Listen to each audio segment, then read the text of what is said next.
there is something that's called la fofole. Supposedly, these are children that died through some horrific accident to where they're demon-like children, and they appear in the shape of lights that try to get you to follow them so you'll be lost forever in the swamps. But yeah, when you hear like scraping claws underneath the bed and it moves and I was so terrified, dude. I pulled the blanket over my head. I could hear whatever it was breathing outside the sheet.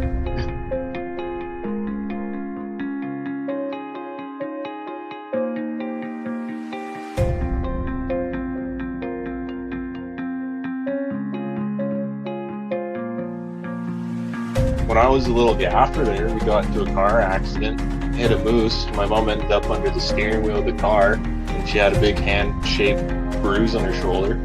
It was like somebody pushed her underneath the steering wheel. My mom should have gotten decapitated. The weird part was we hit a moose, and we had a moose hanging from the rear view mirror. The only other thing that I could think of would be a bear, but there's no bears in that area either.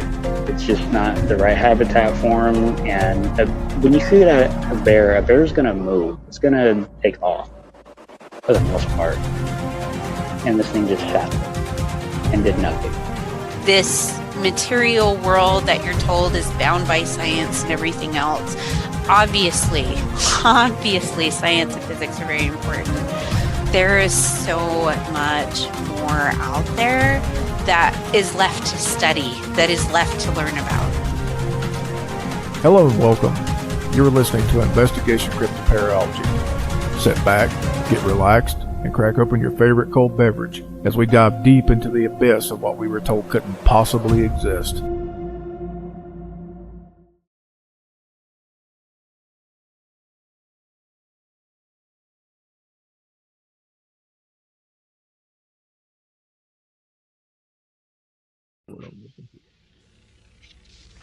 Welcome, I'm Will Francis. And I'm Joshua Morrow. Tonight, we are going to be talking about a very, very taboo subject. Something that's not normally talked about, but something that I've been getting lots and lots of emails about for us to do this.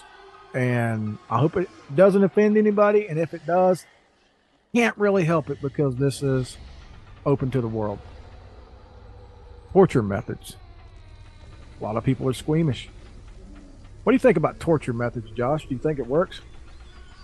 I know for a fact that some people would speculate torture methods does work, but there's a lot of people out there that say that it's just a way to get an easy confession out of an innocent individual. It depends on the situation, to be honest with you, depending on how they work. Well, let's look at this particular torture method, okay? Longitude and transverse impalement. Now, I got a lot of information off of different websites, out of different books and things like that, and I will, on the website, I'll type it up and to where people can go to each book and whatever. But it says impalement is one of the earliest forms of execution used from the 2nd millennium BC. Impalement by deliberately driving a stake or pole into the body took two forms: longitudinal and transverse. Longitudinal impalement went through the anus and came up near the head through the chest or shoulder blades, while transverse impalement pierced the victim horizontally through the torso, either front to back or vice versa. The Code of Hammurabi, a Babylonian code written around 1772 BC, records one of the earliest crimes punished by impalement: a woman convicted of killing her husband for the sake of another man. Even without the killing, adultery seems to have attracted impalement as a penalty in other areas of ancient Mesopotamia. But the punishment was also used as a very subtle form of mind control. It was common in the Assyrian and Neo-Assyrian empires to impale the troops and generals of defeated foes in front of their countrymen, probably as a warning against potential future rebellions. Such acts acted as a gruesome form of muscle flexing, a way of reminding the conquered that they had been bested, and to ensure they did not forget this. This explains why monarchs such as kings in the 9th century BC recorded their atrocities on the Nimrud reliefs. Now, one of the people that that most people remember so vividly for impaling was Vlad Tepes, right? Yep. Which was Vlad the Impaler, and then later on throughout history, people tried to say that he was a vampire and he was, Dracula, whereas that was never really the case. Vampires didn't really originate in Transylvania; they actually originated in Serbia. Two totally different places, right? But Vlad the Impaler, or Vlad Tepes, was a national hero for his country. He actually did a lot of good. He kept a lot of other warring countries out of his country. Well, and he did that by impalement. Yeah, I mean, if you're going to impale your own citizens, you're going to make a lot of people scared. Oh, no, he didn't. Vlad Tepes didn't impale his own citizens. He actually impaled warring soldiers from the Ottoman Empire. Yeah, he put them up a lot. That's all I know is nobody wanted to screw with him after that.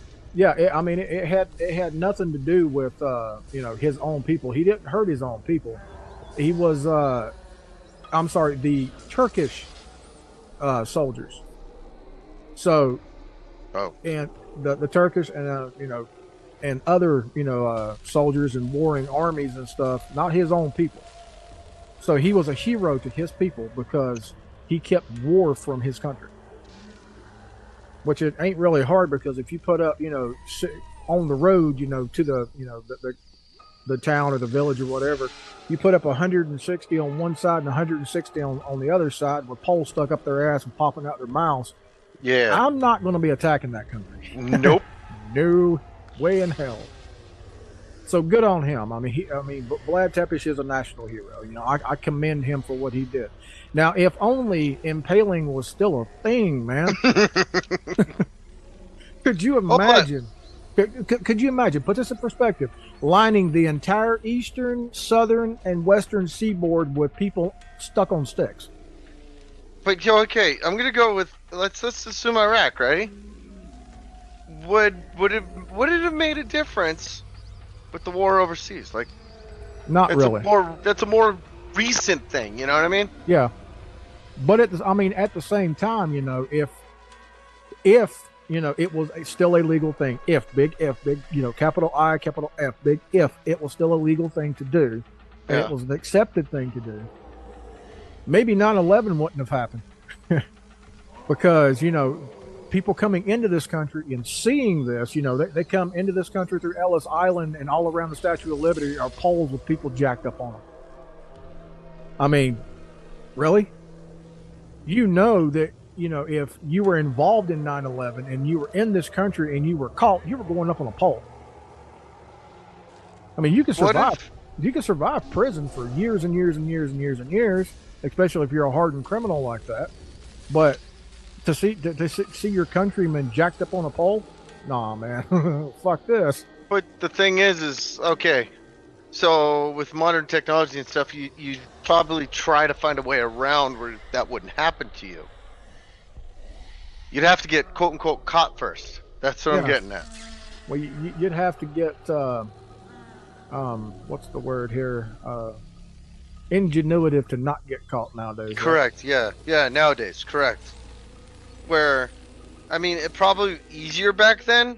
You could just run away. They are bringing back the firing squad for executions. Did you hear about that? It's effective from what I remember. It killed everybody I ever got fired on. Well, yeah. There's no possible way of not giving them enough medicine in the lethal injection to kill them, or not enough electricity in the electric chair, or the neck not breaking from a noose. You get shot in the head with a bullet, you're done. That's it. Game over.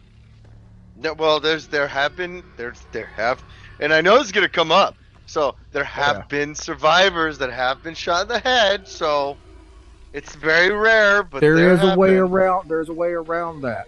Instead of using the typical M14 carbine that they use for years and years and years and years and years for firing squads at prisons, you just roll up, an armored vehicle or a tank, and you use like a M60 or something like that, and they will not survive because it will tear them apart. That is a true fact. You could actually see that on YouTube. There's a guy that actually did a test on a plastic dummy, and it is Yeah, it amazing. just shredded it. It's amazing. Oh, And I mean, talking for about the Kaboomy. victim's family that want to get closure, you know, and they want to take it one step further, you can have the guy back up, you know, good half a mile or so, and just put tracer rounds in so they can see it coming in. Oh man, yeah. Like, oh, pretty red. Dude, no. What was it? 103 mil? I'm trying to remember. I don't know if I'm gonna give a spot out. I've watched the guy on YouTube a ton. Here you go. You'll actually enjoy this fault, Josh. They line the people up, tie them to stakes like they normally would, you know, at the wall for a prison, you know, or wherever they would use a firing squad. But they put them out, you know, say like in Death Valley or something like that, where no people are around, and then just let a A-10 Warthog fly over with the fucking Gal 12, just burp. It'd give the guy a sporting chance. To do what? He's tied to a post. Oh, I would have had him run. I mean, you can't outrun an airplane. Let him run through Death Valley, just burp. You see a bunch of sand kick up, no bodies. There's a leg over there, an arm over there. I think I see a finger. All right. So the next one is gaunching, and you kind of giggled at this when I first mentioned it off the air.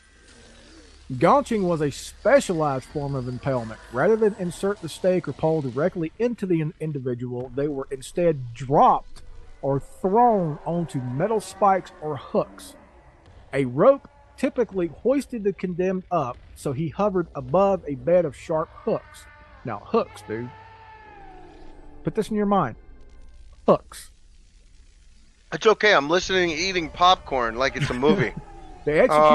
The executioner then released him, and the victim was impaled multiple random times in random spots. The length of time it took a convict to die of gaunching was very much left to chance, as it depended on how he fell upon the hooks. However, cutting their throats or beheading them could shorten the victim's suffering. A variation on gaunching by rope was to force the victim onto a hook fixed on a gallows crossbar. A German traveler, Hans Jacob von Buchenbach, witnessed an incident of this nature in Turkey in 1579. Von Buchenbach recorded how the unfortunate man was forced onto a hook fixed to a horizontal beam which pierced him through the abdomen. He was left hanging upside down in this way until he died. Yeah, it sounds about right. And First then, of all, and then Thomas Shaw, chaplain for the Levant Company in Algiers in the 1720s, gave an account of this form of gaunching in practice.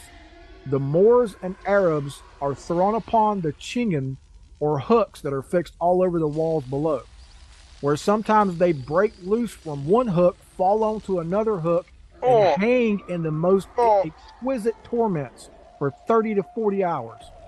Oh, hell, that just sounds painful to me. Now, yes, we're talking about methods of execution, but these were also used as methods of torture, just so nobody doesn't get anything mixed up. Well, if we're gonna go with impaling and spikes, what about the what is it? Vietnam bunt? Oh, what the heck? Hold on, Banshee pits? That's on down the list. Well, I mean, let's don't get ahead of ourselves. Oh, my bad. Yeah, no, but I'm just like, that seems very similar to that. Right. Okay. I mean, yeah.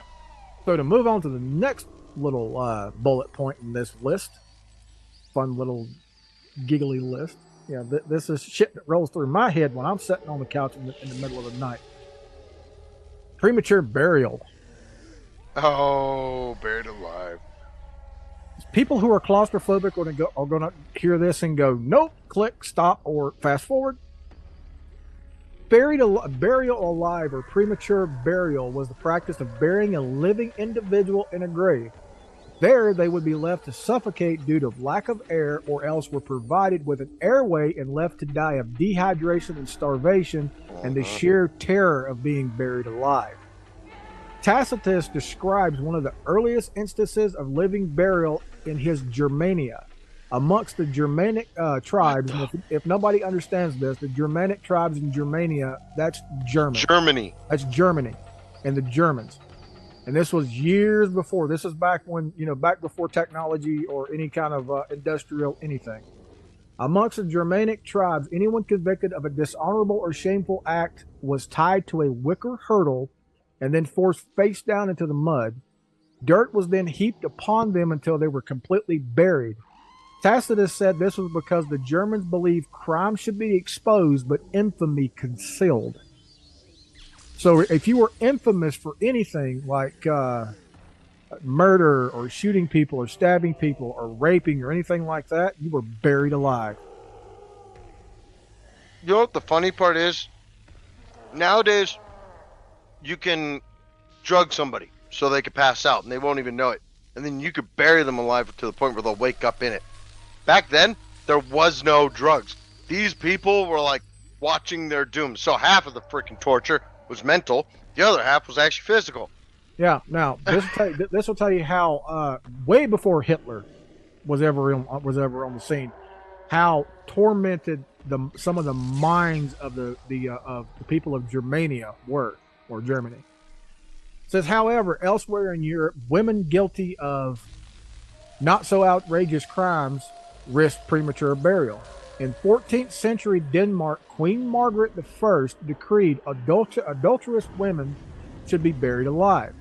In Augsburg, Germany, in 1505, a 13-year-old girl and a female cook convicted of murdering their master were buried alive. Under the gallows were their male accomplice. A 12-year-old boy, their male accomplice, a 12-year-old boy had been beheaded for the same crime. Nuremberg in Germany also punished certain kinds of theft with premature burial until 1515.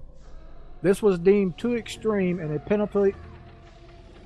too extreme a penalty, and it was replaced in the status by drowning. So they stopped. They stopped burying people alive and started drowning them. Dude, it sounds like the beginnings of a witch hunt. Right?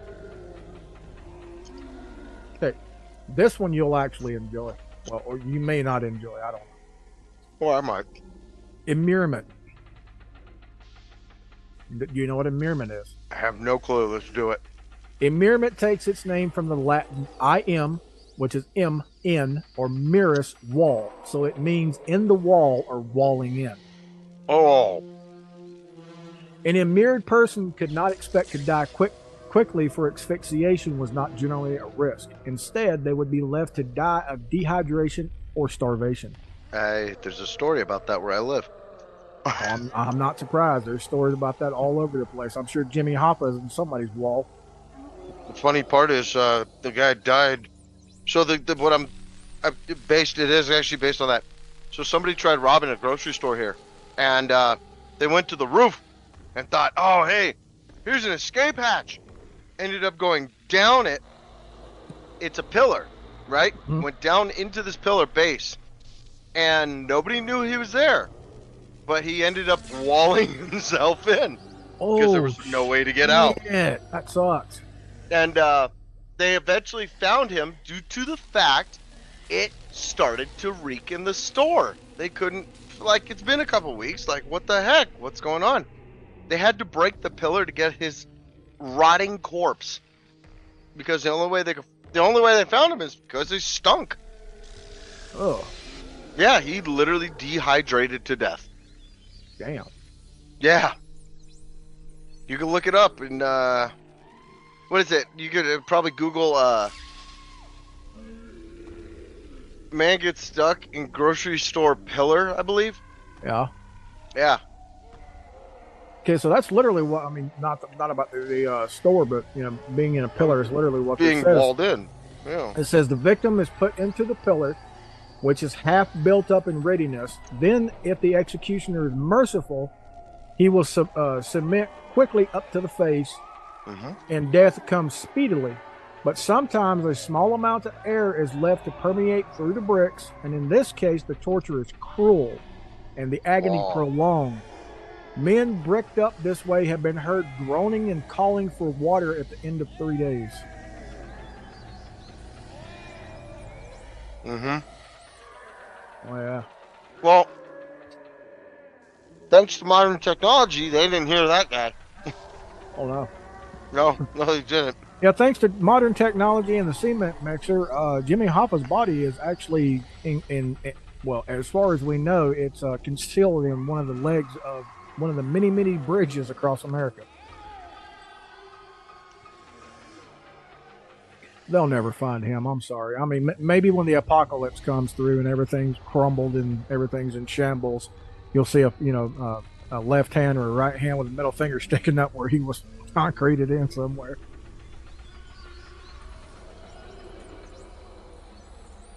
So, flaying alive or skinning alive is another very ancient method of execution. The victim was stripped and their hands and feet secured to stop movement. Then the executioner would slash the skin with a sharp knife and peel it away from the muscle. The face was often flayed first to cause maximum suffering, as the victim was still conscious. To make the punishment worse, the executioner could partly boil the victim first for a few minutes, as this softened the skin, making it easier to peel away.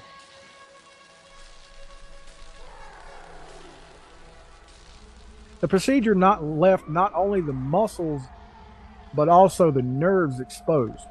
This was agonizing, but it also left the victim's body vulnerable.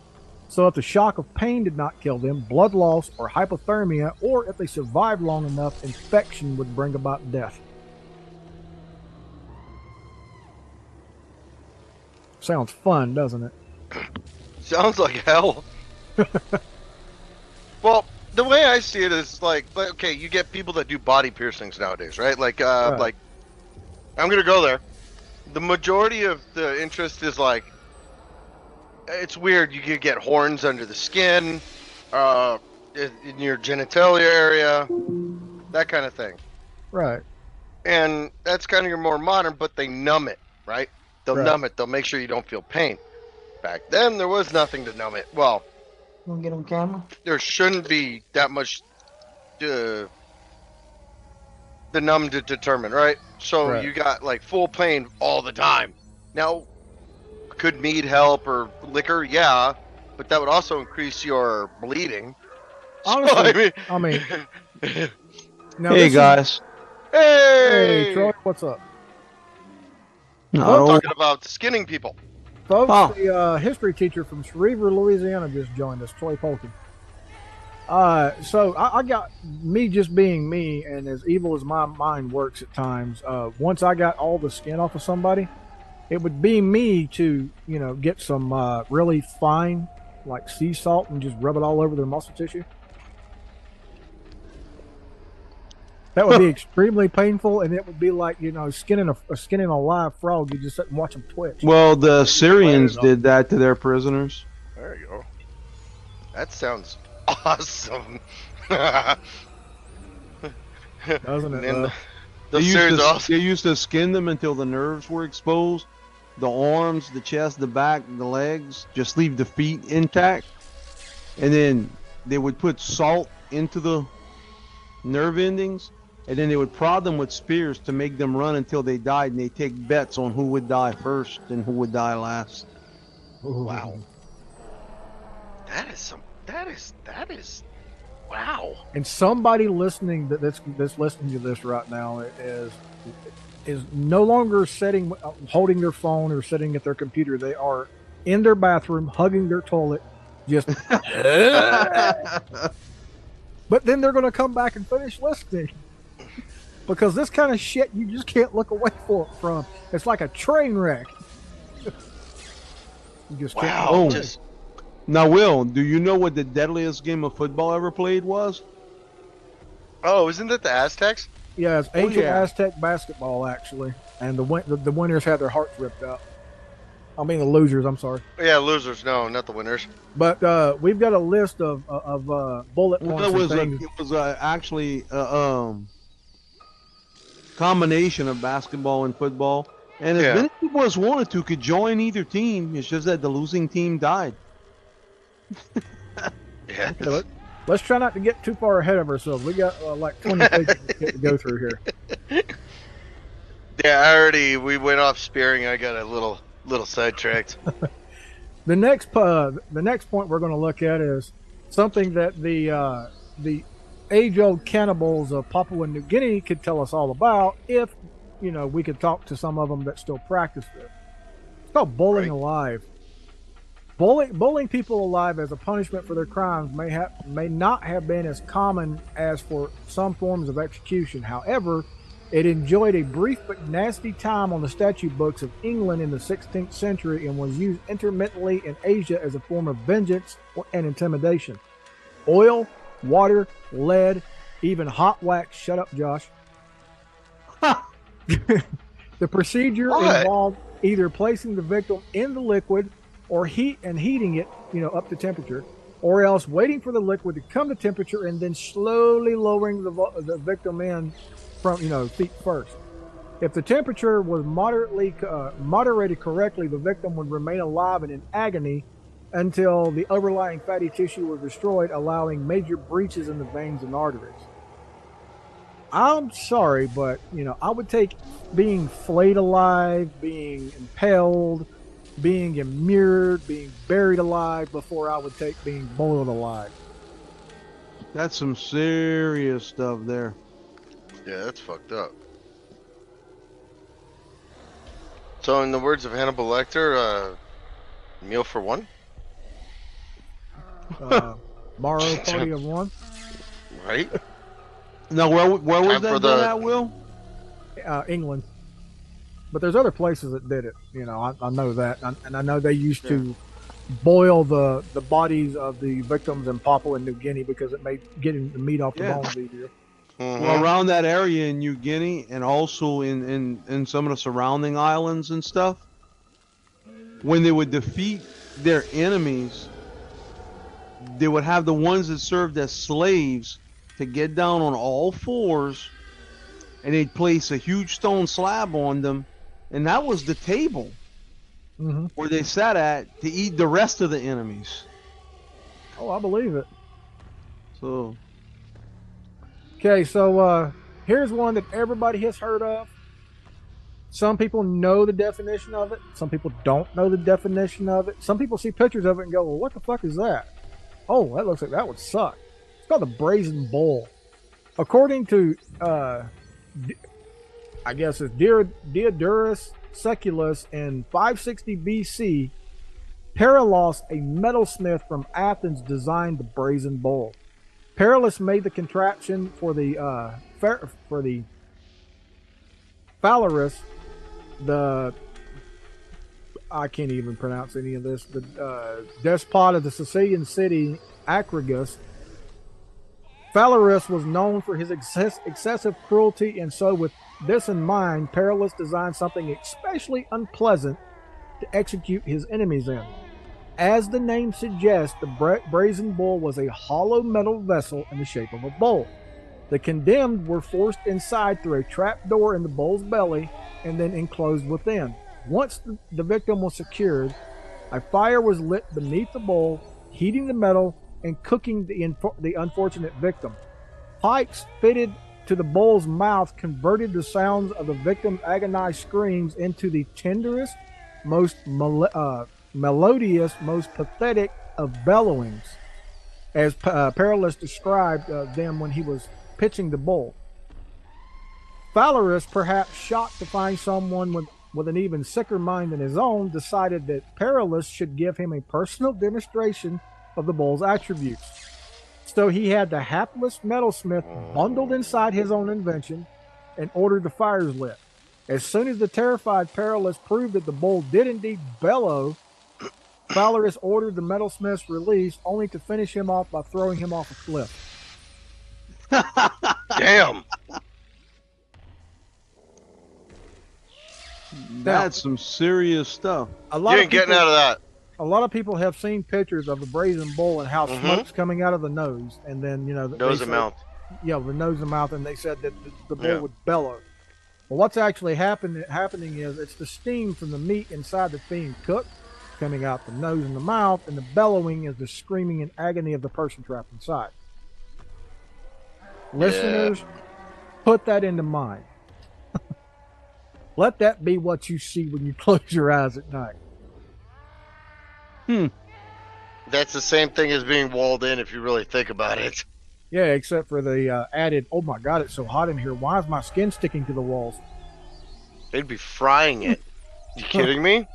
Think Hey, about look. like a hamburger. Hey, look, pork skin. Oh, fuck, it's me. Anybody ever heard Literally. of pork? Anybody heard of pulled pork?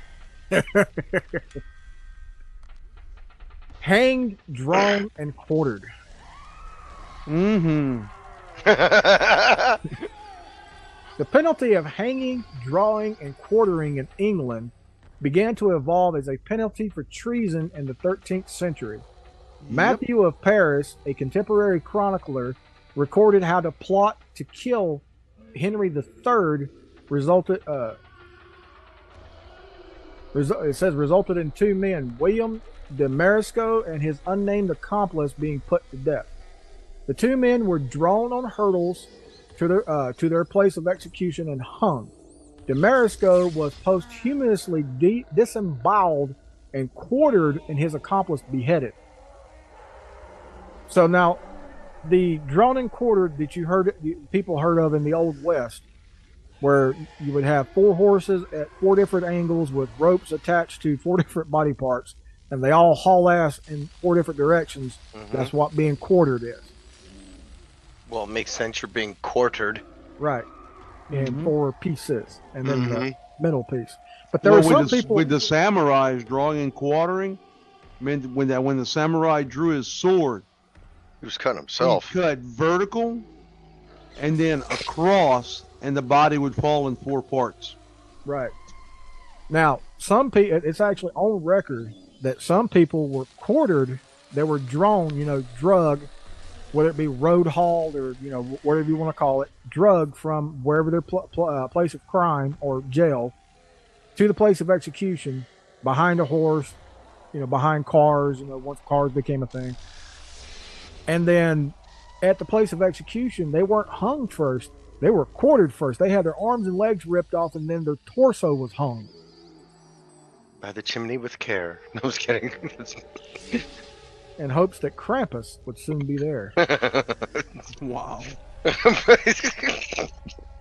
Oh, And they say TV is too violent. Where do they get a load of meat? only if they know our past. As the Joker said, just wait till they get a load of me. Yeah, no joke. Yeah, no shit. The breaking will.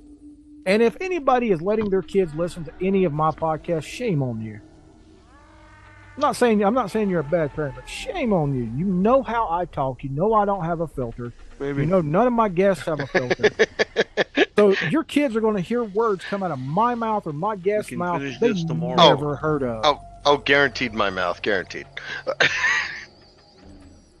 Won't even think about it either. I mean, it's even listed on all the podcast players explicit. I don't need to give you the definition of this. You should know it by now. The breaking will. The will or breaking will was a popular punishment in Europe from antiquity until the 19th century. Legend states it began with the martyrdom of St. Catherine of Alexandria, who died on the will in 305 AD for refusing to renounce her Christian faith. By the Middle Ages, those broken on the will were less exalted personages than Christian saints. Instead, they were murderers of one sort or the other. The punishment could take 2 forms. A person could either be broken by the will or broken on the will. The first version may well date from Frankish times, when it was customary to dispose of certain criminals by driving a wagon over them. By the Middle Ages, it involved using a single will to break the criminal's body. Procedures from the blood court of Zurich in the 15th century described how the condemned was placed belly down on a board. Then the wheel was then slammed down twice on each arm and leg. The ninth blow was to the spine. The broken body was then woven between the spokes of the wheel, which was then hammered onto a pole. This pole was then erected and the victim was left to die. Damn. Wow. You know, just when you think it's the cruelest thing ever, you just get Oh yeah. it's But humans couldn't possibly be that cruel. yeah, But that was the precursor to the actual cross, though. Oh yeah, well, we're getting to that. It's in here, trust me. Oh, I believe it. This took me days to compile. Scophism. days Oh yes, upon days, upon days. upon days. Oh, you had fun with it. Don't lie. Yeah, Oh he yeah, did. oh I know I did. And I cackled maniacally. Scophism. Scophism derives its name from the Greek term scoff, or scape, I'm sorry, meaning anything scooped out. Oh, what? Sorry, I already know what's coming. That's why I paused. I paused for effect. Oh, A, oh. Bleh. a reference to the hollow in which the unfortunate victim was trapped while they suffered their fate. This hollow trap was formed from two boats stuck together, hence the other name from Scophism, the boats. But Scophism originated in Persia but was known by a Greek name because of the earliest and most detailed account of the practices is that of Plutarch in his life of Artaxerxes. Now, if you think about the 300 where they talk about Xerxes, that name never existed. This name did, though. Artaxerxes. Artaxerxes is the one that actually attacked Greece. Now, the victim was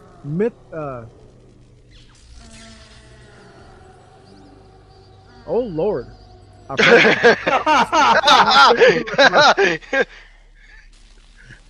Sorry. Mithridates. Okay, the victim Oh, was Lord. Mithridates, a young soldier in the army of King Artaxerxes II. Artaxerxes' brother Cyrus the Younger, don't know where these names are coming from, had challenged his claim to the throne. The matter was decided between the two brothers at the Battle of Canaxa in 401 BC, when a dart by Mithridates killed Cyrus. Artaxerxes richly rewarded the young soldier, but he had a condition. Everyone must think it was he, Artaxerxes, who had killed his brother, as in this way he could consolidate his power. Mithridates agreed, but then could not help boasting that he had actually killed Cyrus. Artaxerxes punished his treachery by sentencing him to death by Scophism. Plutarch describes how two boats framed exactly to fit and answer each other were acquired, and Mithridates was placed inside with his head, hands, and feet on the outsides of the boat or boats. The executioner then offered him food. If he refused to eat it, they forced him to do it by pricking his eyes. Once this was done, Mithridates was drenched in milk and honey, which was poured not only into his mouth but all over his face. He was then kept with his face continually turned toward the sun, so it becomes completely covered up and hidden by the multitude of flies that settled on it. Mithridates was left in the boats to die. He continued to be fed. Meanwhile, his wooden shell began to fill with what those that eat and drink must needs do. By now, the sweet, sticky coating on his body plus the excrement collecting in the boats was attracting more insects. They began to feed upon him and reproduce out of the corruption and rottenness of the excrement. When the top boat was taken off, once Mithridates was dead, Plutarch described how they find his flesh devoured and swarms of such noisome creatures preying upon. In this way, Mithridates after suffering for 17 days, at last expired. So basically, that one's hard to beat. that dude, what the hell did you do? Like, oh my god. Like, in other words, don't piss that guy off. Yeah, no shit. Holy moly. What'd you do? Well, it was one thing, and never forgave him for it. What'd you do? I had my fellow people poop all over him. I had milk and honey poured on him so that every insect in the area could just eat him slowly. Well, you know, actually, it was the person's own excrement that was building up. Yeah. It was his own pee and poop. Oh, his own pee and poop. Oh, yeah. Jesus. That's even worse. I thought he had other people doing it also. No. Now, the Egyptians used to do a form of this for anybody in the high council, like priests and things like that. But they would put them into a sarcophagi with Egyptian scarabs. And the scarabs over time would eat all the flesh and the innards and everything, and they'd be alive when it happened. Oh, down to the bone. Yep. Yeah, and don't think it's like the mummy. Right. No, it's nothing. No. Yeah. No. Okay, so here's another one. It's called the Blood Eagle.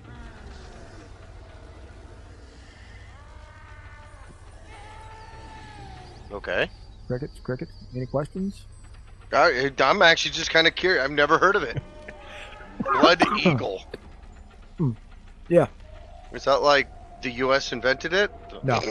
Oh. The Blood Eagle was a ritual execution described in Scandinavian skaldic poetry and the sagas as a ritual form of vengeance. Only 2 accounts exist. The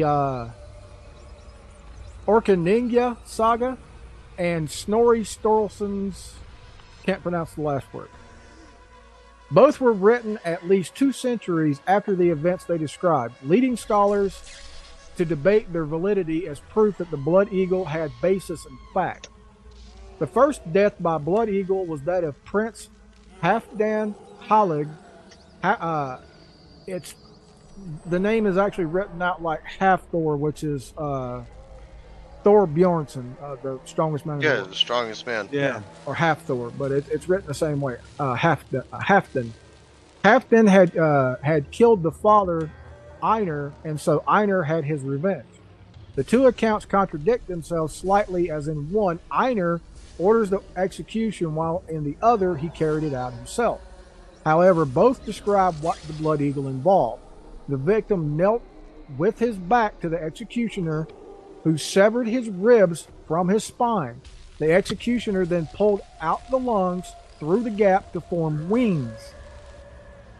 This death was also described as being inflicted on King Aella of Northumbria by Ivar the Boneless. I've actually heard of Ivar before. Yep.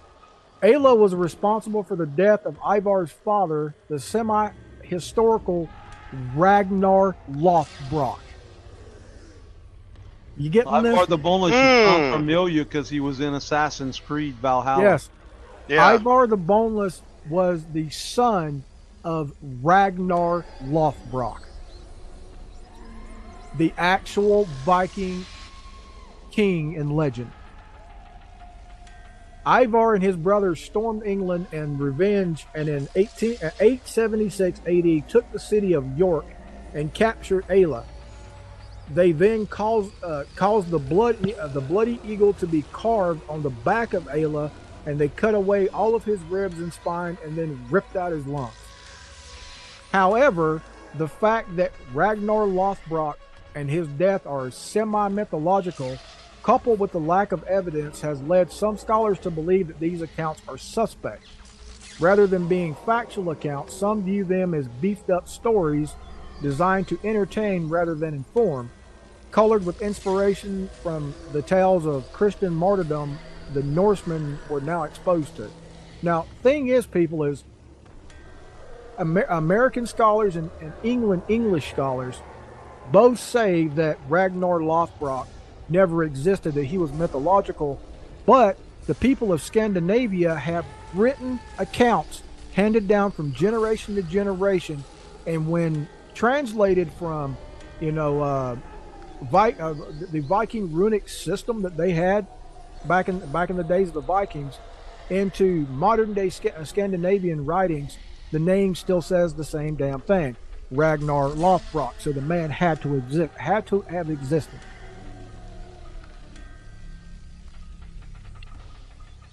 Now we move into torture methods and execution methods that were taken from the Spanish. Inquisition, anyone? The first one that we're going to talk about is called the strappado.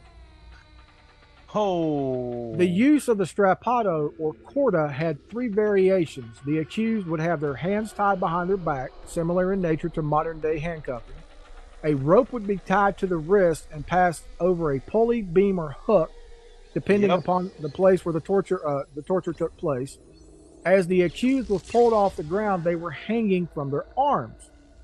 Now, if the arms are behind the back, not attached to the waist, so they're just hanging from the arms, eventually it's going to rip the arms out of socket because the arms are going to be pulled upwards from the back to where they're hanging. Yeah. Variation on the strappado included using weights to cause more resistance and pain. The inverted and extended shoulders would separate from their sockets. At times, jerking and hanging the victim would cause the shoulders to break. An especially torturous variation on the strappado was tying the wrist of the accused in front along with the ankles and then adding weights before pulling the victim off the ground to hang. Oof. Even in its less invasive state, the strappado would separate the shoulders and cause agonizing pain to the accused. Physical damage to the accused would be obvious to any onlookers as the shoulders separated from the sockets. If the ankles were also tied, hips and legs would also suffer damage.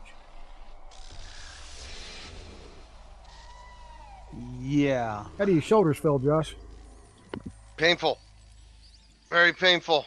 However, they still kind of do that. Well, no, I'm thinking of chiropractors around the neck. Just yeah, but that's popping and relieving tension. That's not putting your arms behind your back and then raising your arms up to the point that your arms go over your head the other way.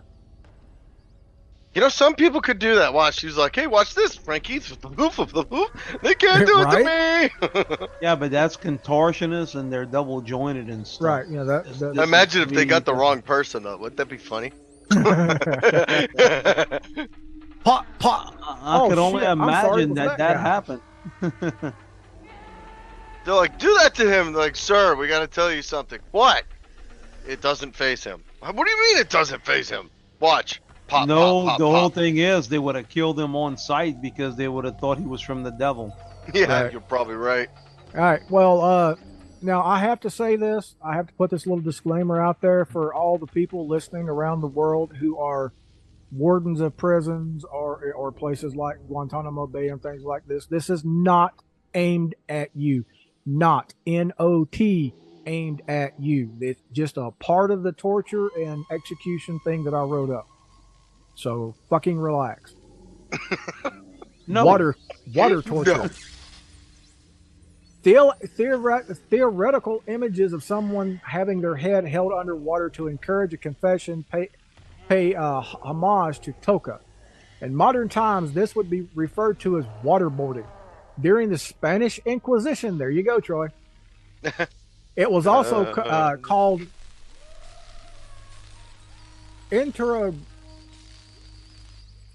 I'm not even trying to pronounce that. Spell it. It's Interrogatorio. Interrogatory. No. Interrogo? Anyway, so waterboarding in Spanish. Yeah. We'll just put it that way. Okay. The idea behind it was to make the accused feel as if they were drowning. The techniques used for Toka were different from place to place because the Spanish Inquisition and the accompanying Mexican Inquisition in the New World, yeah. Oh, the New World. In the New World, Mexico. Traversed so much territory, it also had to adapt to local cultures. What worked in Madrid, for example, may not have worked on people in the Andes. The accused would lay on his back, his or her back, and be strapped to a board. Securing the ankles, wrists, arms, and legs was essential to prevent the accused from thrashing around. Once secured, a rag or some type of cloth would be inserted into the mouth.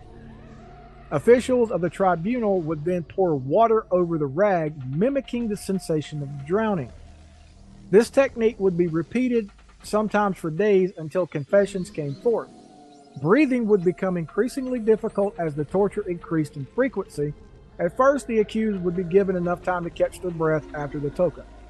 If no confession came, the length of water pouring would increase while the breaks for breath would decrease. Death was a distinct possibility. Yeah. The Chinese had a different version of that. What they would do is, because you know how thin rice paper is? Yeah. Put a layer of rice paper over the person's face while they were chained and secured to where they couldn't move. Mm-hmm. And then dampen it with water. And then put another layer of rice paper and then dampen it with water. And then keep going layer after layer and keep doing it to where the person would eventually just drown. Yeah, that's a possibility. The thing is you got people that would do it in the attempt to kill. A proper waterboarding, the idea is to scare the shit out of them without really putting enough water to drown them. Like a nice thick washcloth would be your best bet, because it would absorb and wick away, while you would just have to watch how hard you inhaled, because that's what would do it. You would be able to suck the water through the washcloth and actually inhale vapors. Mm-hmm. That's usually how that happened. But in those times, you got a lot of people that just use a shit ton of water, and yes, they'd actually physically drown them. Oh yeah, just keep dumping water on their heads until they spoke, mumbled something, or just went limp. Yep. Or gurgled and went limp. Oh yeah. Well, I mean, the same thing in England was with waiting. I don't know if you ever heard of that. No, I don't. W-I-G-H-T-I-N-G. Yeah, I don't even have that on the list. So go ahead. Okay. To try to get a confession from someone if they were a witch, besides like using a huge like lever and dunking them in the water over and over until they admitted it or drowned, witch hunt. Either way, there was something that was called waiting. They would have the person chained, hands and feet, to where they couldn't move, and they'd put a slab of stone on them. No confession came, they'd put another one, and they'd keep stacking the stones on top until the person either confessed or the body broke or gave out. Wow. Sounds like a good time Friday night. Well, this is the reason, like, at the beginning I said, like, how do I feel about torture? You know, usually, depending on what you're aiming for, you could be a good thing, or you're just going after a witch hunt. Right. You know, just a confession. Why? Because Well, here's the thing that drove the Salem witch hunts. It was the fact that, let's say I accuse you of being a witch, Josh, and we lived in the same area. Once they got you to confess, I got all of your property and belongings, because I found a witch in the community. So that led to people accusing everybody if they just wanted their stuff. This is true. Yeah. So the next thing would be the rack. It says the sounds of someone. Marry me. The sounds of someone cracking their knuckles in a quiet space can be very annoying. A popping and cracking sound can send shivers up someone's spine. This simple act of self-soothing comfort in the modern world used to be an essential component to the most famous of Inquisition torture methods, the rack. Really? The use of a rack dated back to ancient times, and its purpose was to stretch out a human being. Now, if you think about inversion therapy, when you put your feet up, you have one, Josh, upside down, and how once you get relaxed, maybe that's what I was thinking about. It sounded delightful. Yeah, how everything pops, and then you feel great. Yeah, heck, I got different Yeah, well, the rack was a little different. Well, yeah, it was a little different, but it's the same purpose. You know how all the bones pop, but they pop to a degree, but they don't break. The use of the rack dated back to ancient times, and its purpose was to stretch out a human being. A person would be secured to a board at the wrists and the ankles, and with some type of cuff. The chains would be attached to the cuffs. The chains would be attached to a wheel, and a crank would turn the wheel. As the chains were tightened, the body would stretch at the joints, ligaments, and tendons would snap, crack, and pop. The sounds produced by a body stretching may be one reason why this torture method had such a long life in human history. During the Inquisition, those accused of heresy were often required to witness torture. When the tendons and ligaments of a person on the rack began making noise, bystanders routinely offered up confessions. For the accused stretched out too much, their muscles would lose the ability to contract. Without elasticity of muscles, a person could no longer move on their own. For a person that survived long sessions of forced stretching, they could lose control of their bowels and other bodily functions and be permanently unable to move. How the heck could they lose control of their bowels, man? That must have been some hardcore stretching. Okay. The ass muscles are connected to the thigh muscles. And if they are stretched to the point that they lose the ability to contract, you can no longer contract your sphincter, meaning you will shit yourself. You got to remember, when you're stretched out like that, when the tendons and the muscles just rip, you lose bodily control of everything. Yeah, it's true. I just think the Spanish Inquisition were trying to... No, sir, we're torturing them. Really? With what? This table? This table, this wheel, this crank, these chains. This rod get... Why does that prisoner's pants no longer fit? Because he was stretched. Yeah. That one's shitting himself. Why is that? No reason. His shutter speed is too slow now. Could you imagine somebody that survived that would still be able to move, and then he'd have to witness somebody else going through it? Oh, hell. Damn. Now, Josh, let me ask you this. Have you ever heard of the hair shirt? Depending on the family member and they see me shirtless. You aren't that hairy. No. I am. Oh, Troy is, but you're not. All right. So, what's the hair shirt? The hair shirt was a garment made of animal hair. Generally, it would have a neck opening and rest upon the shoulders, with the sides tied under the arms. There were numerous variations. Sometimes it was called stylus or sackcloth. The idea was to wear something against the skin that would irritate it. For Catholics in the early days of Christianity, hair shirts were used as a method of repentance during the season of Lent, the 40 days before Easter.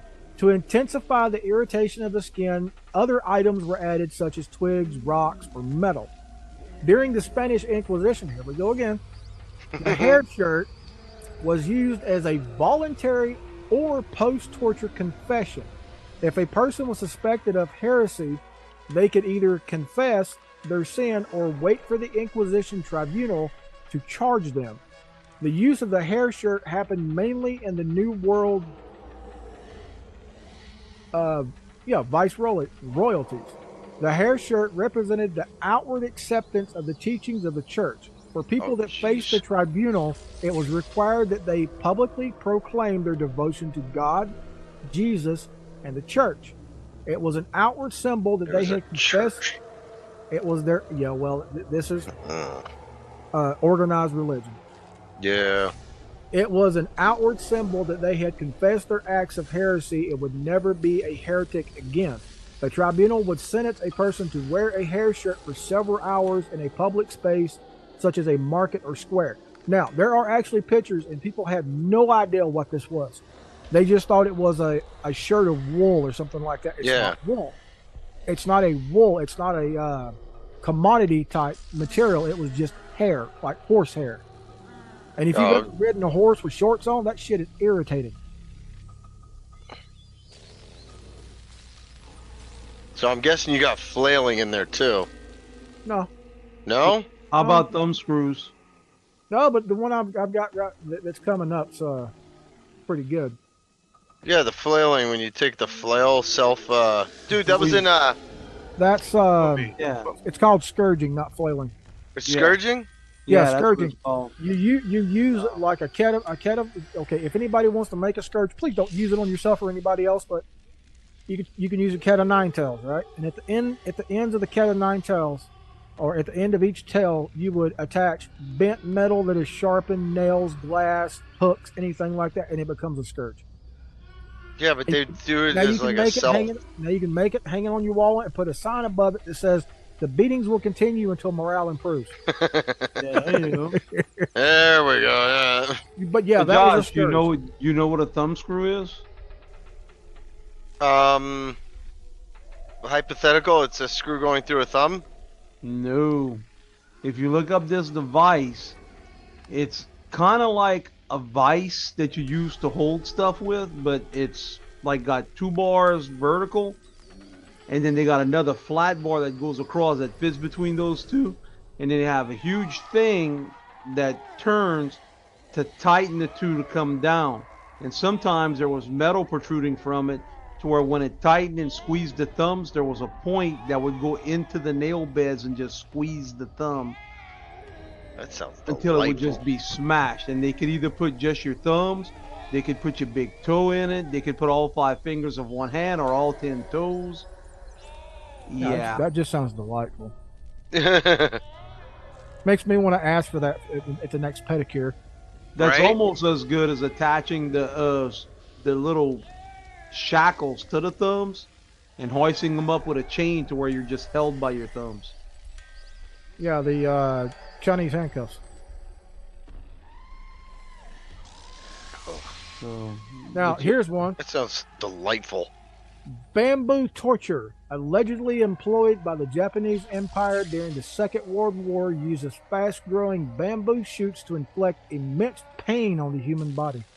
Uh-huh. Not what you think, Josh. Just listen. A disputed historical method of inflicting immense pain on a victim. Bamboo torture is a form of punishment wherein bamboo shoots are employed to grow into and subsequently through the body of the subjected person. so Ouch. yeah, Calls for effect. it was extensive and took a long time. We're talking about days. Yep. Allegedly originating in Ceylon was with the first recorded account of bamboo torture stemming from a Madras civilian traveling during the 1820s in India.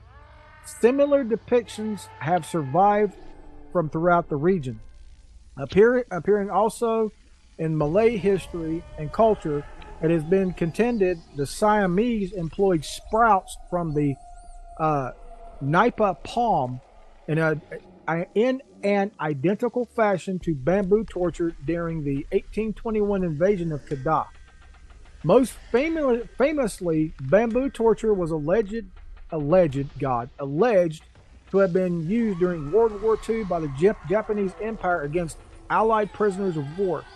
Captured soldiers were supposedly tied above infant bamboo shoots, which over the course of several days would grow at a rapid pace and pierce the prisoners. Damn. Since the conflict, questions have habitually been raised concerning whether bamboo is actually capable of inflicting the injuries claimed by the survivors.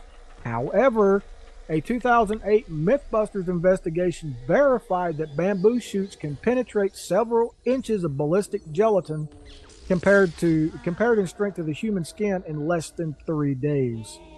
Whoa. Yep. Now something else that you used to do with the bamboo canes, they would tie their victim up against a wall to where they were suspended off their feet, to where that dude was shackled, beating hands against something, and they would take the bamboo cane and hit the bottom of the feet repeatedly until the nerve endings were just super on fire to where your feet were like mush. And then they would let you down and force you to walk until you collapsed. And then, and then, oh yeah. speaking of bamboo, they would also take new bamboo, newly grown bamboo poles, chop them off at the base, use the rest of it for whatever.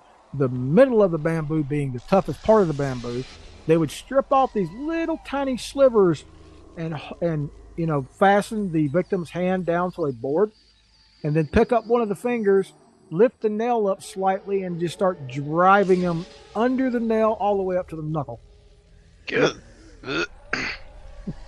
On either the fingers or the toes. That does not. Yeah, that sounds delightful. Okay, that sounds like a party. Here you go, one. Rat torture, a staple of modern film, television, and literature, was a rat torture. Yeah. Was a historic method that forced trapped rats in a heated container to eat through adjacent human flesh. Yep. Appearing repeatedly throughout modern film, television, and literature, rat torture is an especially cruel method of punishment. Using a heated vessel to contain the vermin close to the human, the rodent, growing increasingly desperate to escape its own suffering, is compelled to burrow into the flesh of the victim. The use of rats in this manner is believed to have originated in Europe, with two variants of the practice emerging concurrently, the former stemming from Elizabethan England, thank you, is based on claims the Tower of London contained a rat's dungeon, wherein a cell below high water mark would draw rats in from the River Thames, and victims would have flesh torn from their arms and legs. Similarly, a more in line with modern representations occurred during the Dutch Revolt from 1568 to 1648. An ally of the revolt's leader, William of Orange, allegedly used pottery bowls filled with rats to enact the torture and elicit information. Heating the bowls with charcoal, the rats would gnaw into the very bowels of the victim. The method was reborn during the modern age across Latin America, with its use recorded under the military dictatorship of Brazil, Chile, and Argentina. The most recent confirmed case occurred in New Jersey in 2010, when David Wax threatened a kidnapped victim with rat torture. Yeah, that was popularized in the film because I'm a car guy in Fast and the Furious. Too Fast, Too Furious. Yeah. But William the Orange actually did that. Yeah, he did, and so did. That's been documented. So did David Wax. When the cops broke in, David Wax actually had the metal bowl on the kidnapped victim's stomach and heating it with the blowtorch. That's some serious shit. That's where Too Fast, Too Furious got the information for that, Josh. Oh, really? Yes, sir. Yeah. Now, here's one that Josh will love. It's called the Judas Cradle. Now you got me intrigued. The Judas Cradle was a pointed chair upon which victims were forced to squat until their leg muscles gave in and they were slowly impaled up the anus. Not funny. That sounds like a really deep penetration. Another innovation attributed to the Spanish Inquisition. The Judas Cradle, also known as the Judas Chair or guided cradle, was a torture device dating from the 16th century, utilizing a simple design. The victim would be strapped atop the chair and forced to support themselves solely by their legs for an indefinite period of time. Eventually, depending on the strength of the individual, the victim would be unable to maintain the required position any longer, and the pyramid tip of the chair would begin to impale their anus. After enduring an agonizing rupturing of their anal canal, the victim would die unless released. Bleed to death.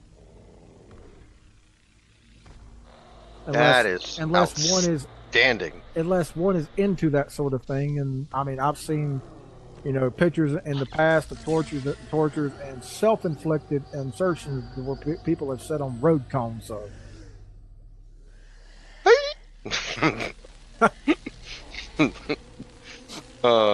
targeting women suspected of adultery or abortion during the Middle Ages, the breast ripper would tear the breasts off to mark the guilty for life if they survived the torture. The breast ripper, also known as the iron spider, was an instrument of torture during the latter days of the Middle Ages, reserved, unlike many of the items appearing on this list, exclusively for women. The device was predominantly employed against those persons accused of adultery or abortion. I have no stance on the abortion debate or fight either way. Nope. I'm a man. I do not have a stance on it. Men do not have a stance on it because it's not the man's body.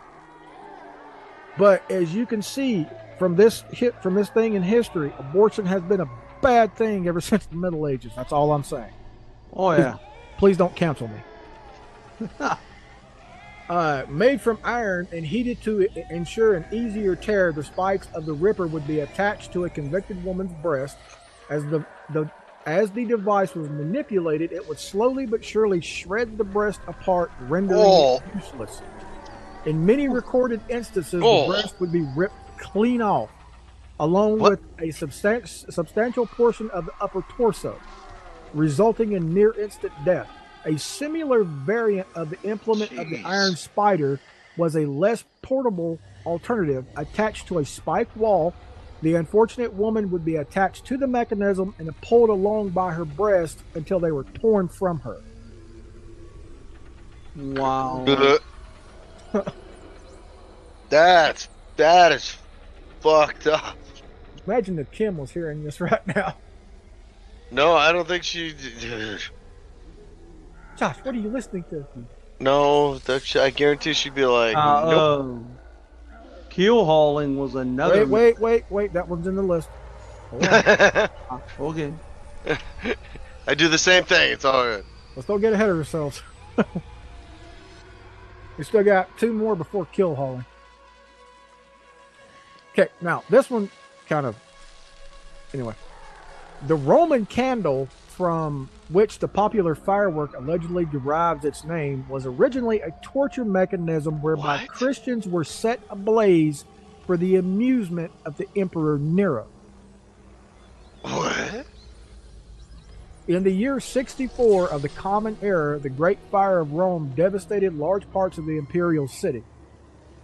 Facing blame for both causing the blaze and providing inadequate response to the inferno, which caused widespread damage to 10 of Rome's 14 districts, Emperor Nero blamed the fiery outbreak on religious minorities, including early Christians.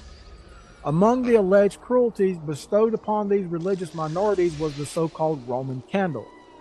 Using humans are the base substance akin to the wax foundations of the candle. These victims were tied to stakes in the imperial garden for the amusement of the deranged emperor. There, the prisoners suffered being coated in pitch, oil, and other flammable substances before set alight. The ultimately fatal fires were started from the feet in order to prolong the suffering for those so condemned. It has been suggested without corroboration that these candles were used as decorations during formal parties held by Nero. Nevertheless, the ancient Roman candle signified the first organized persecutions of Christians under the Romans. Today, the term Roman candle refers to a type of Chinese firework that became popular in Western Europe during the Italian Renaissance. Yeah. But it falls under the same premise, right? The Roman candle. So everything that happened after the person burnt, whatever the wood sparks, coming off the wood, embers and stuff like that, would signify the candle at the bottom. The wax at the bottom of the Roman candle, that would be like human fat, right? Yeah. And then everything shooting out of the Roman candle would be the embers and shit like that. Yeah. Do you also have on your list the head crusher? No. Okay, get this. This was a metal device that was used in the early modern period. It's a plate that sat below the victim's jaw, which was connected by a frame to a head cap. The torturer slowly twists the handle so that the gap decreases until the skull is crushed, including the teeth, the mandible, the facial bones, and yeah, you die. Damn. It just Damn. yeah. And Oh. torture master would sometimes amuse himself during the torture by tapping the metal cap with a hammer. That's so screwed up. So, and the eyes could possibly, just blow out from the sockets. So he would tap it in hopes to just get something out of it. Oh no, if somebody's torturing somebody like that, they're getting something out of it. You can believe that. Oh yeah. No, I'm talking about like you know the guy's like, you know what? I'm gonna go see how he's doing. He'd walk over, tink tink, and then if something happened, he would just get even. It's like a even jollier jolly, you know? Oh yeah. Like oh.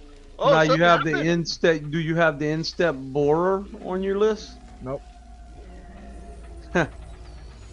It's similar to the iron boot, but it was hinged to permit the free insertion and removal of a bare foot, and a crank projected from the housing over the instep of the foot that had a long, thick, serrated iron blade grooved so as to inflict maximum damage and promote liberal blood flow. Turning the crank slowly advanced the blade into the boot, punching a hole through the center of the instep, resulting in a wound that was so large that it wasn't unusual for the person that this is getting done to die from toxemia. Huh.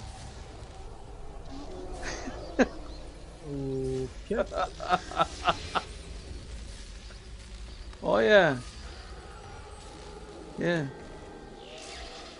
Not to mention how they would hammer spikes through sensitive parts of the body like the hand, tongue, hot blades through the eyes, stuff like that. Okay, well, here's one that's not on the list that I actually thought was on the list, and I got to looking for it and couldn't find it. It's called the Pear of Anguish. Okay.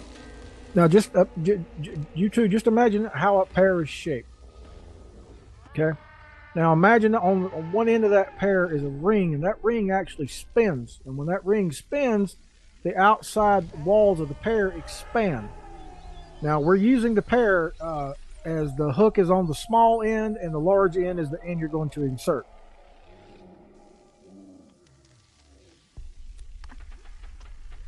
Chirp, chirp. No, just pain, just a lot of pain. Yes, well, this used to be used on women who would break their chastity.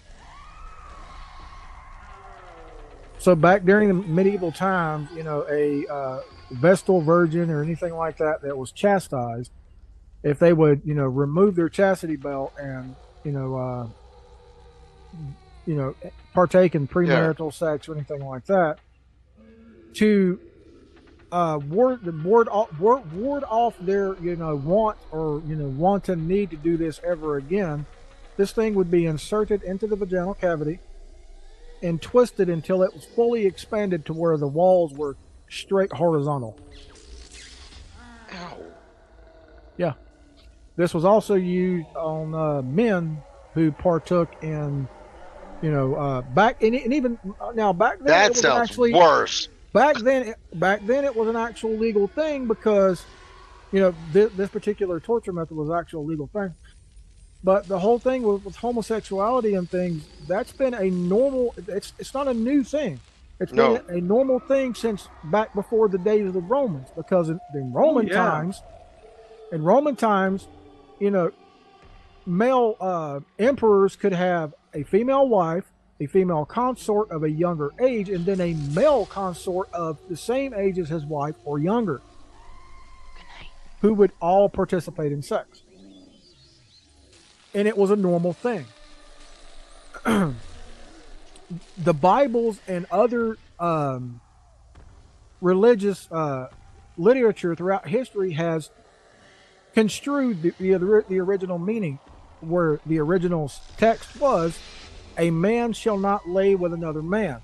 That was transcribed out of the original written text that wasn't English, or England English. The original text was actually, "A man shall not lie with a young boy." That's the original text, as transcribed from the original language. That meant that pedophiles were, being ousted in places like Rome and other places, because that's actually what was going on in Rome at that point in time. When emperors would lay with younger boys, it was, it's pedophilia. It was then, and it was being outlawed. So when it was written into the Bible, it was originally written in the Roman Catholic Bible. Law. Yes, exactly, because the Bible was law and everybody went by the Bible's law. And in the original Roman Catholic Bible, it was written as, "A man shall not lie with a young boy." And then after it was translated for the King James Version and the Holy Bible Version, which is not, and I do repeat, not the Roman Catholic Version, it was translated into "A man shall not lie with another man," which down through history, people start going, well, then that means if you're lesbian or gay, then it's against Bible law and it's a mortal sin. It's not. Capital N, capital O, capital T, people, not, because it's not in the Bible that way. In the original Roman Catholic Bible, which was translated originally from Hebrew, it says, "A man shall not lie with a young boy." Boy means no more pedophilia. Does not say that a man cannot lie with another man or a woman cannot lie with another woman. So this shit that people have in their heads, and if you stop listening to me because my views do not fall in line with your views, bye. Because there are millions of other people out there who are going to go, "Hey, that just opened my eyes. Maybe I was reading that the wrong way." Yep, we love doing that. Nothing that I say, nothing that comes out of my mouth is just right off the top of my head. The whole thing is, and this is what people forget, is that from the original language, when it was translated into the King James Version, it was King James that had his scribes do this, and so they did it according to what they believed the translation said. Right. So that's a huge difference between what the original text said and the way it was translated. I mean, I'm not going to sit here and say this just right off the top of my head. I'm not just spewing shit out of my mouth. This is stuff that I have done research on for years. Yeah, I mean, it's because it has bothered me. Right. It has bothered me for so long that you look in history and it's accepted in history. It's accepted all the way to the time that the Bible was written. It was accepted. It was an accepted practice. But now in modern times, and nobody has retranslated the Bible since the King James Version, but now in modern times, it's not accepted anymore. It was accepted at the time of Jesus' birth, throughout his life growing up, and at the time of his death and after his death. But now it's no longer accepted, and that bothers me. So I dug into it, and I found an original transcription of that particular passage, and it did not say "a man shall not lie with another man." It literally, quite literally said, and it was translated to me because it was not in English, "A man shall not lie with a young or a youth boy." Yeah. Right? That does not mean another man. That means a man shall not lie with a child. What torture method brought this on? The pair of anguish. because during medieval times, the pair of anguish was used against pedophiles. Oh, yeah. Except for it was not inserted into the anus. It was not inserted into, well, if the woman was if it was a woman, it was inserted into the anus or the vagina or both. If it was a male, it was inserted into the penis and the anus. Ouch. And they were both cranked open at the same time. Now, also with the Spanish Inquisition, do you have foot roasting on there? No. Oh, Love me some chicken feet. Yep. The Romans immobilized a prisoner, pressed hot iron plates to the soles of their feet. In the Spanish Inquisition, the prisoner was bound face upward to the rack, with his bare feet secured in stocks. The soles of the feet were basted with lard or oil and slowly barbecued over a brazier of burning coals. Ooh. that sounds Screen delightful. could be interposed between the feet and the coals to modulate the exposure, while bellows controlled the intensity of the flame. Now, Josh, There was another version that consisted of a chair with integrated foot stocks that was called the Spanish chair. So, but yeah. So, Josh, are you looking at my stream in Discord? Not in Discord. You need to be looking at my stream in Discord. I am pulling it up. By way of contrast, Oh, Brittany chair. Yes, they have one that's called the Brittany chair. The coals were held on a movable iron tray which could be cranked upward until it actually made contact with the feet. Added diversions also included placing slivers of hot coals between the toes or suspending the prisoner head downward and placing the coals directly on the soles. Damn. Now, Josh, you see the picture that I'm looking at. yeah. Now, the explanation to this is it says similar. It's called the. It's called the Spanish Spanish Indian donkey. donkey. Where are you streaming that at? In Discord? Oh, in Yeah. Discord.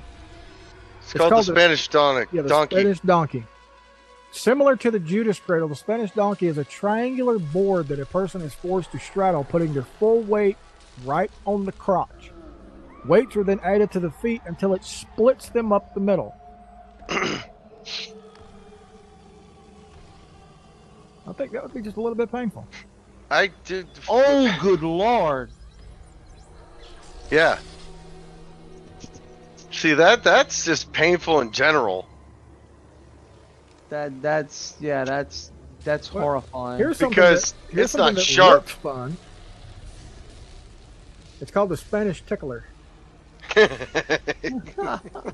Not to be confused with a French tickler that we've all got tucked into the bottom of our sock drawer for anniversaries. This is a set of claws meant to dig into the skin and penetrate to the bone. It is then yanked away, pulling flesh and muscle with it in great chunks. Obviously, medieval torture methods didn't have to be overly elaborate to be effective. Then, of course, there is the iron chair. Yep. That's a recliner. He can come up on that. That's a You ever heard of half hanging? No. That's where instead of being like on a hangman's like scaffold or whatever, this was used to try to get victims to give information. The rope's pulled tightly around the victim's neck until he becomes unconscious. Then you revive him. Try to get the information. He doesn't give it up. You repeat the process. See, those all sound like forced, like It was like you're gonna say you're guilty or you're gonna die. Yeah, pretty much. That's it. Even if the person wasn't. Ooh. Crocodile shears. What? Look at Discord. I'm yeah. Oh, that sounds painful. A simple set of pincers, the shears would be heated up to red hot, then used to pull a person apart piecemeal, relying as much on the torturer's savagery as the device itself. I'm on it. Ooh. What the lead? Sprinkler. No, it's a lead sprinkler. A small ball on the handle. The sprinkler was one of the particularly nasty torture tools of yore. It was filled with molten lead or boiling oil and then used to dribble the searing liquid onto a person's body. Usually this torture ended when the torturer felt like pouring molten silver into the victim's eyes, killing them. Holy shit balls. Let's play with your play with your food. What the hell is that?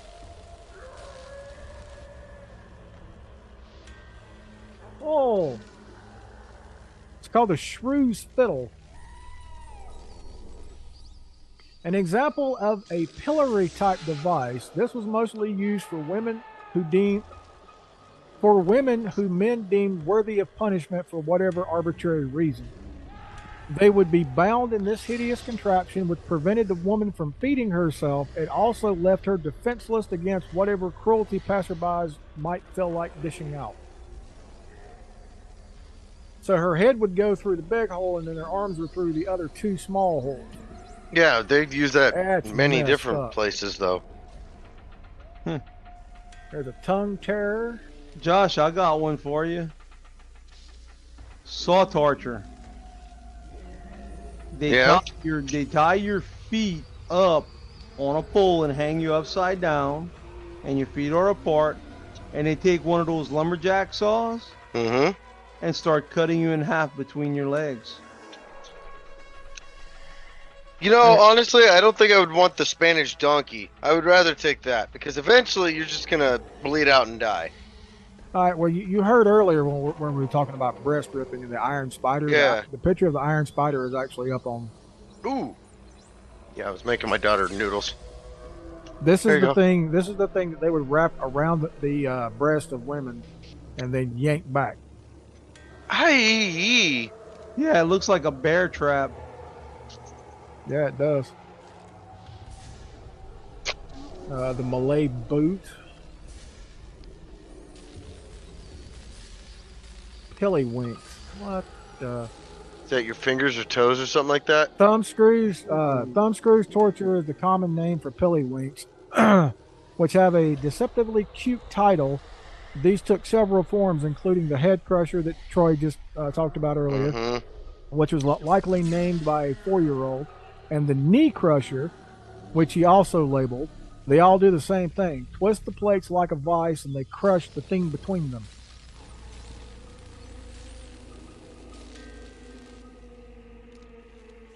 Well, there's a nice one. The Heretic's Fork. So it's a neck. It's a strap around the neck with a two-pronged fork on each end. This is another piece of neckwear that tended to be fancied by the church.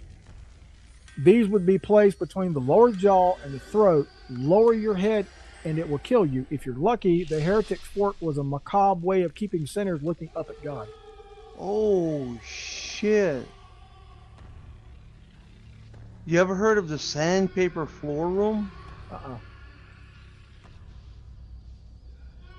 The victim is placed completely naked in a metal room with no way out. The floor of the room is a slow-moving conveyor belt of sandpaper. The victim has to keep walking to avoid being scraped. Eventually they will get tired and pass out. Then they would get pinned against the wall and the sandpaper would begin to scrape off their flesh. Oh, shit. So back to my list. Kill hauling involved dragging a sailor under the bottom of a ship, often repeatedly as they struggled to hold their breath or survive the wounds inflicted. Kill hauling taking its name from the Dutch kilhalen, meaning to drag along to kill. It was a torturous punishment inflicted upon sailors whilst at sea. The sailor would be tied to a rope that encircled the underside of the ship, whereupon Being thrown overboard, they would be dragged underneath the ship and along the keel to submerge them on the other side. Due to the physical harm suffered as a result of keel hauling, with the hull of the ship covered in barnacles, the victim would suffer immense lacerations resulting in major infections and cuts, likely leading to their eventual death. It is unclear whether keel hauling was a common practice during the ancient world. References to a similar punishment for piracy existed in the Rhodian Maritime Code dating from 700 CE. But it was not until the early modern period that keel hauling entered into prominence. Several English writers during the 17th century recorded keel hauling on naval ships. However, there remains no formal note of these actions in the ship's logs. But it's been talked about throughout history, so how could it have not existed?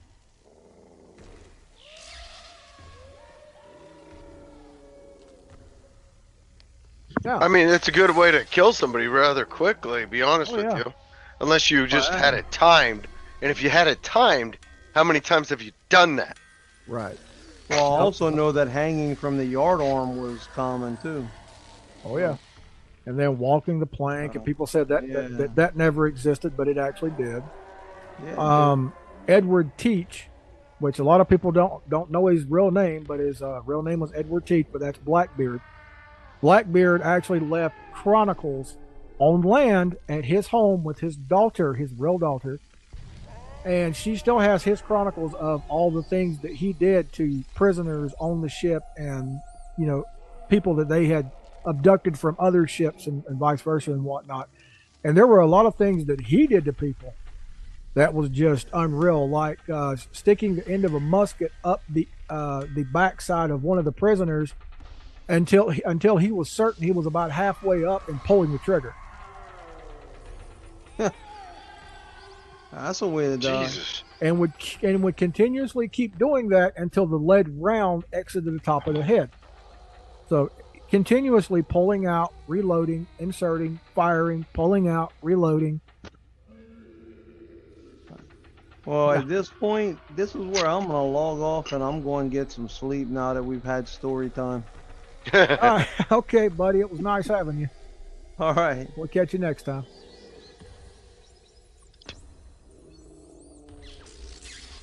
So so the last thing on this list, Josh, is called the Poena Collet or Colel. So what was the meaning of the strange cocktail of creatures that they threw into the leather sack with you? Each of these animals had a symbolic meaning in ancient Rome that they connected to what they regarded as the monstrous crime of killing your father or close blood relative. The snake put in the sack was generally a viper, a reptile that was both feared and reviled in ancient Rome, as they gave birth to live young, during which the young snakes could kill their own mother. Dogs do not enjoy the same levels of affection as we give them today, and were pretty much regarded as despised animals, the lowest of the low. If you were an ancient Roman, one of the worst insults that you could hurl at somebody would have been less than a dog. A monkey was seen as a lesser inferior version of a human being, and cockerels were thought to have no family feelings at all. You would not be subjected to this unusual form of capital punishment if you were a grandfather who killed his grandsons or a mother who killed her children, as they were different sentences for those crimes. And if you were a father who murdered his children, then you would probably not get punished at all. Now that was the Poena Colel. What it basically is in ancient Roman times and ancient Egyptian times too. In ancient Egyptian times, when a pharaoh was at death's door or had died or was about to die, they would, in his sarcophagus, they would put him and, like snakes and different animals and things like that into the sarcophagi and then lower them into the burial chamber. In ancient Rome, they would put you and these other animals, like the snakes, dogs being lower than a human, stuff like that, stuff that would be an insult, into a leather sack with you, tie it up, shake it up, throw it in a hole, and cover it with dirt. And what this basically, what this basically explained is who would not receive this punishment. Oh. Huh. So how have you enjoyed the various torture and execution methods? A lot of people are screwed up from the past, that's for sure. And you wonder why this world is so screwed up now. It's been passed down from generation to generation through DNA. The funny part, though, is that, like, everybody bitches nowadays for, oh, woe me, woe this, that, the other, right? And they don't just put into context, like, everything at one point was okay, you know? Right. Everything at one point was fine. I mean, you got people nowadays that are griping and complaining about, us eating cattle as food. Even though that's exactly what cattle is. Exactly. That's what the word cattle does not really describe, like it does in the Webster's Dictionary, of, a herd of cows or whatever. Cattle, it means, it's not a type of food, but it's a plentiful, renewable resource of food. Because you could give birth, they could give birth, and you could keep the cycle cycle continuing. Right, and that's what it is. I mean, that's when people are referred to human cattle, ape cattle, reptile cattle. It's all the same thing. Cattle do not refer to just cows. And Hell, there's people in India that eat people. There are people all over the world who eat people. But you have these people that are all up in the air, and I know I probably got some listeners who are these people, and this may offend them. And to them I say, grow thicker skin. You know what's going to come out of my mouth. You know I don't hold back. That this is the reason why you listen to me. Unlike other podcasters who beat around the bush and tiptoe around subjects. I'm not going to do that. My co-hosts are not going to do that. Any of my listeners who come on as guests are not going to do that, because they are told ahead of time you do not have to tiptoe around but one subject that will not be mentioned ever on this podcast. And other than that, talk about what you want to talk about. Say it how you want to say it the way it comes out of your brain to your mouth. Turn your filter off. I'm about as honest and true and raw as you're going to get. I don't sugarcoat shit. Never have, never will. It's brutal honesty. You don't like it, stop listening. Simple as that. Now, with that little disclaimer being out there, and everybody now knows that didn't know before or did know and had just been ignoring it. If you're that kind of person that you want to gripe and bitch and moan and groan and complain about other people eating other animals, newsflash. Other animals in the animal kingdom eat other animals and us. Okay. I'll give you a good one. Right? I'm going to go with vegans on this one. You know how vegans say don't eat cows, eat plants? Yeah. Well, all a cow is, it turns a plant into meat. So technically I am eating vegan. Well, I'm just eating the thing that eats the plants. Right. And a lot of vegans, they, gripe about the murdering of the animal. Now, here's the kicker. Vegans who are listening, please pay attention. I am singling you out for a reason. It's not that I'm not singling you out. I am singling you out, and you need to understand why. When you go into a forest and you go, hey, this would be a great place to grow soy or kale. Oh, God, I hate kale or anything like that, right? They got to kill everything. First thing you do is you strip the land of the trees. That takes oxygen away from everything on the planet over time. Plus, you kill trees that have been there for longer than you've been alive. The second thing you do to get rid of all the grass and all the everything in the soil is you throw a chemical on it that kills everything in and under the soil for hundreds of feet, all the way down to the water table. Now you've infected the water table, so now you have to water line, you have to pipe water in from somewhere else because the pH level's all fucked up because of what you did. And then you plant your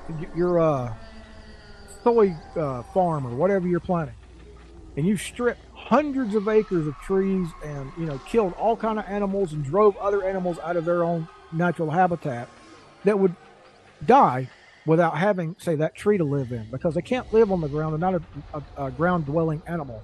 They are a tree-dwelling animal. So you have hawks coming from above, getting them and picking them off, taking them away, or them just simply dying. And you caused that, okay? So after you plant your soy fields, then you continue to spray chemicals on the soy or kale or whatever else that you're eating that's not meat, and any animal that comes in contact with it dies because it's toxic to small animals. Oh yeah, they kill more animals than I do. You want to? So please email me. Do whatever you want to do. Explain to me again how somebody who eating a cow, it's wrong, but you eating a vegetable, it's okay, because you're killing more everything than a rancher who takes care of the land, keeps the land in the same condition it has been in for thousands of years, replants hay every year, cultivates the soil, doesn't use any kind of chemicals, keeps all that shit out of his field, and yet sustains 1,000 herd pack of lives on his land. Doesn't kill a damn thing. But you kill everything to get your soy. Explain to me how I'm wrong and you're right.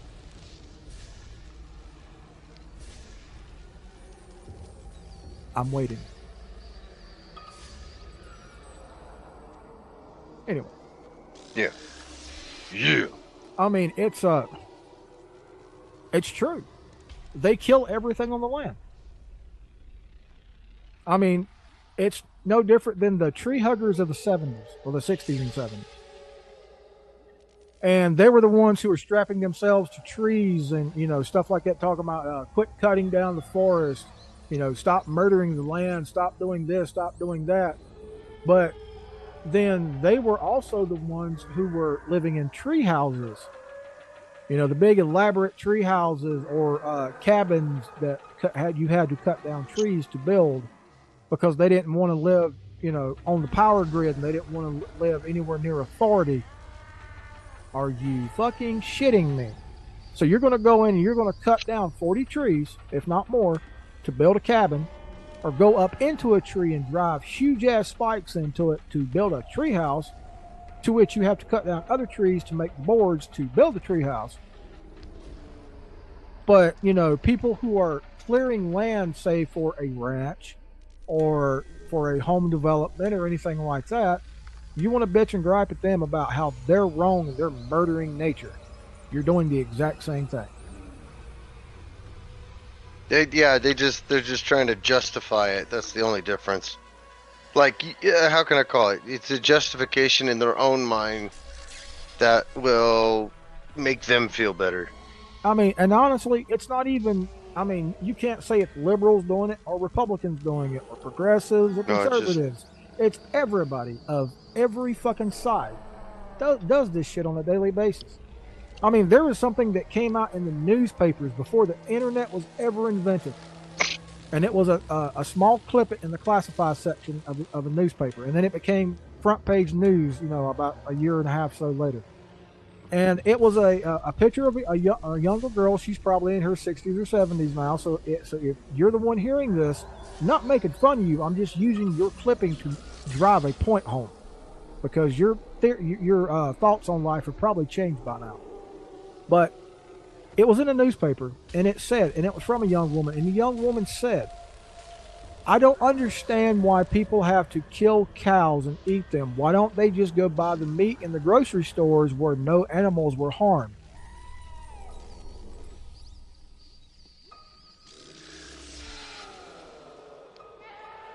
See, that doesn't even register in Josh's brain. No. You don't need to hunt. You don't need to kill animals. You just need to go to the grocery store and buy the meat there where no animals are. Yeah, it's stupid. It is. And it's across the entire human race. People have to justify what they're doing so they can demonize or criminalize what everybody else is doing. It's how they learned how to feel better for themselves. It's ultimately what it is. That's what it is. And it sucks, and it's a bad thing, and there's really nothing that we can do to stop it. Yeah. Well, there is, and we have talked about 20 pages worth of this. Yeah, pretty much. But none of it's legal anymore. Most of that stuff is good just for behavioral change, to be honest with you. Well, Think that's about it.